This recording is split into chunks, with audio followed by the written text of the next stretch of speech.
welcome back to AM Northwest. Some of the best parts of summer are edible, but indulging in many popular foods at picnics and parties could leave some people feeling less than their best. Here to share more about food sensitivities and reactions, we welcome back the author of Living Skinny in Fat Genes, registered dietitian, nutritionist, Felicia Stoler. Good to have you back again. Nice to be back. So let's, first of all, though, talk to me about allergies versus intolerance versus a sensitivity. Right. So an allergy, you would know when you have that, right? You have this big peanut allergies. like a peanut allergy. You have this serious immune response where you might get a tightening up of your throat, difficulty breathing.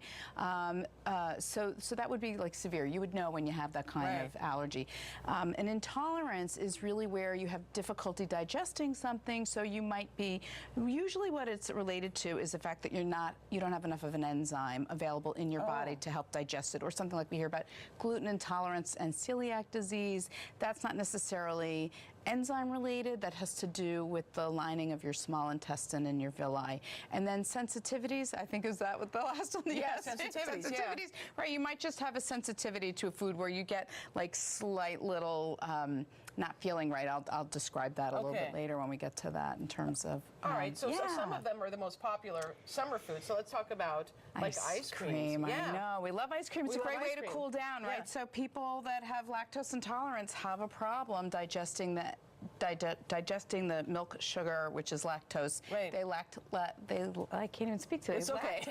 It's all these L words. They lack the enzyme lactase, right? So you can do one of two things. Either you can avoid dairy altogether, or you can take a lactase enzyme, which I have here. You take that right before you eat, and then you can tolerate all of the dairy that you'd like. Now, foods like yogurt and hard cheeses don't have a lot of lactose in it, so people that are lactose intolerant can tolerate it. But the good news is that there's other things in the market. There's coconut milk, ice cream that you can buy. Non-dairy. Okay. Right, there's non-dairy. You can make your own fruit smoothies, and I brought this immersion blender. I like to make a lot of smoothies over the summer, and I freeze a lot of fruit too, so that we have frozen fruit in the summertime. Like berries are great. I saw so many berries here at the local market. Yeah. Berries are in right now. So let me ask you this. So can you develop like an intolerance to milk and dairy products as you get older? Yes, like you're fine as a kid and get them as you get older? Yes, you can. And sometimes people have a transient situation going on where they're temporarily intolerant to something,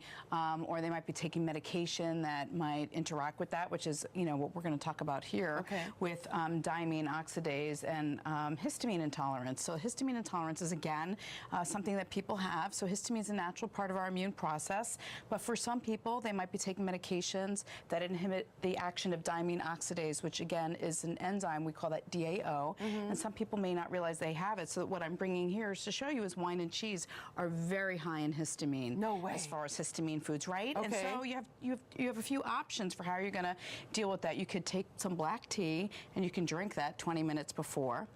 I see. If you'd like. Okay. Or you could take this Umbrellux DAO and you can take the enzyme and you can have that. And what's the reaction that some people have to this? So they're going to get flushed, they're going to get headaches right away, like we're talking within 15 or 20 minutes before it's really had an opportunity to fully get absorbed into your system. Some people feel really lethargic and restless. I mean, it's amazing. There are so many foods that are very high in histamine that I would otherwise tell people are good for you, like a lot of fermented foods, for example, are really good for you. So if you're unsure, there's a website called DAOdeficiency.org that you can go to, and you can actually see if you have histamine intolerance or if you might lack the enzyme diamine oxidase. Do more women become intolerant to certain foods than men? I don't think that it's gender specific necessarily. I just think that what happens is people used to always assume it was some other allergy or sensitivity, or they thought with wine it was sulfites. Right, that's what I thought too. Wine, So a sulfite sensitivity is very different than having histamine intolerance or not having enough diamine oxidase in your system for absorption. Okay. So just, I'm a big wine and cheese fan, and as a matter of fact, cheese curds, we don't get them in New Jersey. I was so excited to find them here. And lastly here, citrus intolerance and oral, never heard of that. And oral citrus allergy.